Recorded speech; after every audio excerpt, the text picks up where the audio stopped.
Hello, welcome back to the channel. My name is FPV Wine, and today I am going to be getting, hopefully not controversial, but I'm going to be hitting some hard-hitting topics in FPV.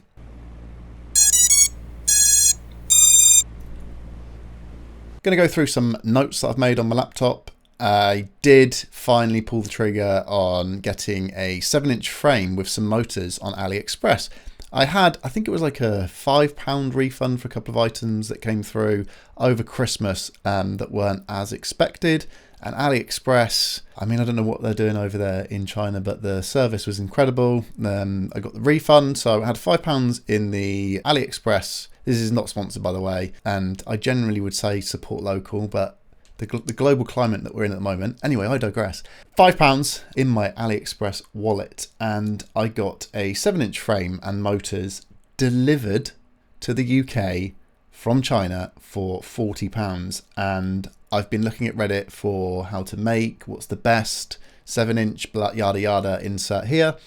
And it got me thinking, how on earth does a 7-inch frame and motors that I have been told, being new to the hobby, how is it this cheap and affordable without going down all the other rabbit holes that we currently are being told about said country? And I came across a Reddit post about the 7-inch AliExpress low cost ironically due to what they couldn't mention on the RFPV chat, and also we can't mention it, and now that I'm monetized on the YouTube platform, about a certain thing happening in Europe that has drones going on. And I hope that most of my watchers can understand where I'm going with that. I hopefully can link maybe the Reddit discussion of this conversation. This got me thinking along the same lines. I absolutely am a massive fan of the Kiwi YouTube channel and personality, XJet, FPV enthusiast. Really interesting Kiwi guy, really good channel. If you haven't, go and check him out, XJet. And many other YouTube commentators have been talking about the tightening of civilian drones. I've also made a video about laws and about people doing silly things but them actually not being linked to the stricter, and we're going to see it, it's really sad because we see it with everything in modern day life where laws are getting stricter and stricter, and we can't let civilians have rights over their own decisions anymore, especially in the UK. But again, I digress. My next note, this got me thinking. It got me thinking about flipping this argument on its head, because XJet pointed out that it's always down to the civilian and the fact that we can't fly drones safely and they need to have all these laws. And I thought it was very interesting, and I've put in my notes, do or can we have international laws on drones and drones usage within, I hope I can say this, but within war. I hope I don't get demonetized. This is a journalistic approach to a discussion, a grown-up discussion, and I'm not putting a political opinion into any of this either, because I thought, there's certain things in war that are banned in the Geneva Convention. So I wondered, they're tightening rules around civilian use of drones, but are they tightening rules around international use of drones in war?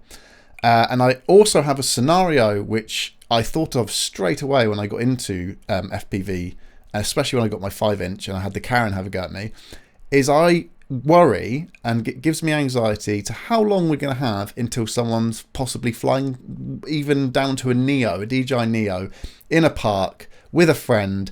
And I wondered whether there could be a really bad scenario where you have an ex-military personnel walking through a park, hearing a drone noise and being triggered by these effects and having PTSD. And I've also put down an extreme scenario, but I won't mention the extreme scenario on YouTube. Hopefully you can see where I'm going with this. And military personnel in park, hears drone, thinks of war. What could go wrong? And this really worries me, because if you're just leisurely enjoying, even down to a commercial self-fly DJI drone, then it could just be an innocent family. It not even just like an annoying FPV drone flyer. And I wonder whether we can impose laws in a Geneva-like convention way on their usage in warfare. Because, these things could have long-term psychological effects that are damaging to not only to the servicemen, but to society in general.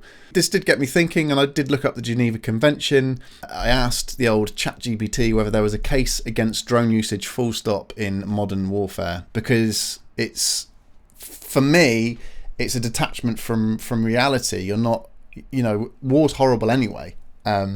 And I wondered where the line is. We have things like cluster bombs banned.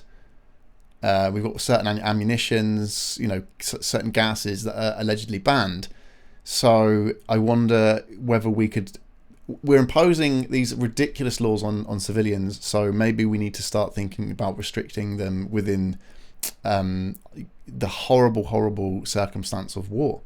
I don't know why I've used an inappropriate comparison on my notes, but interestingly enough, a recent news article about a horrible incident in the UK where a knife was used to commit violence, and this is where I feel my last video touches on, is that instead of focusing on how we can, an intelligent way of stopping that, the now Prime Minister Keir Starmer has brought in a sweeping law that now means that you've got to supply ID and a video to get a knife, which you can readily get in any British kitchen. The other thing that a YouTuber comment on one of the news articles pointed out is, are you only going to someone if you're under 18? Which I think is just a really nice example and a nice crossover and parallel to the fact that these sweeping laws that they're bringing in don't make any sense.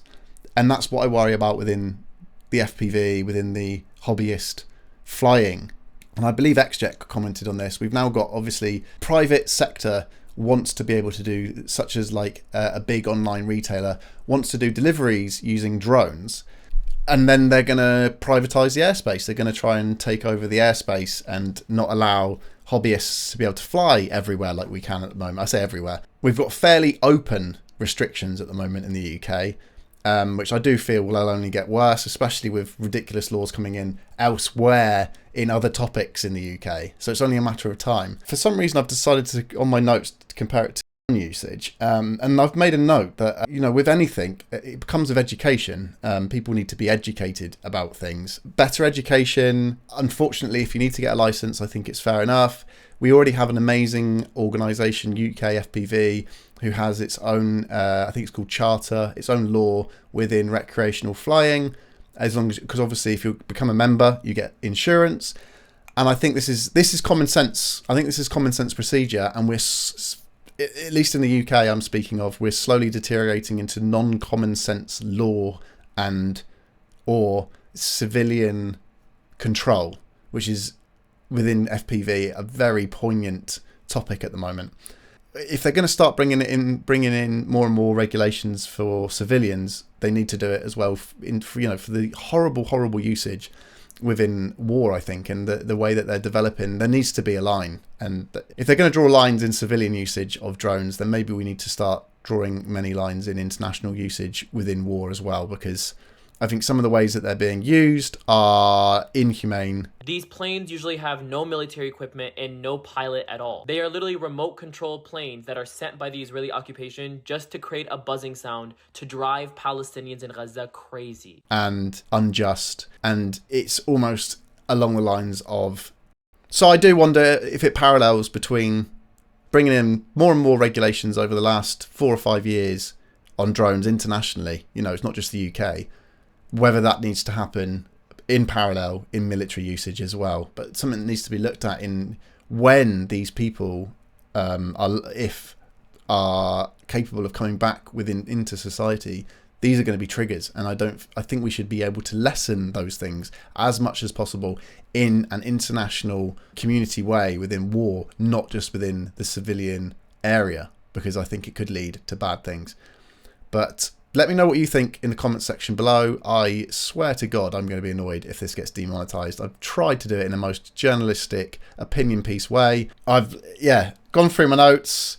The 7-inch frame and motors will be here anytime soon. They've landed in the UK. I can't wait. And I can't also understand how delivery and delivery time is so quick with AliExpress. it boggles my mind, and it doesn't make any sense to me that one day in the future someone will probably be able to explain it. Sorry about the voice. I've just recovered from my second cold in a month. Makes no sense. And like and subscribe if you've not already liked and subscribed. Thank you ever so much to everyone who has decided to hit that subscribe button. I can't believe in 6 months how greatly accepted and appreciated and all the positivity that's come from the comments and the videos so far. So thank you ever so much. I hope that there's going to be a good future for FPV. I really enjoy it. It's one of my favourite hobbies alongside skateboarding. Such a great community internationally, and it's a shame if every government seems to get their mitts on crucifying such a fun hobby due to other reasons. So see you in the next video. Hopefully you appreciate the amount of time that went into those notes and research, and next video could be on a 7-inch. Cheers.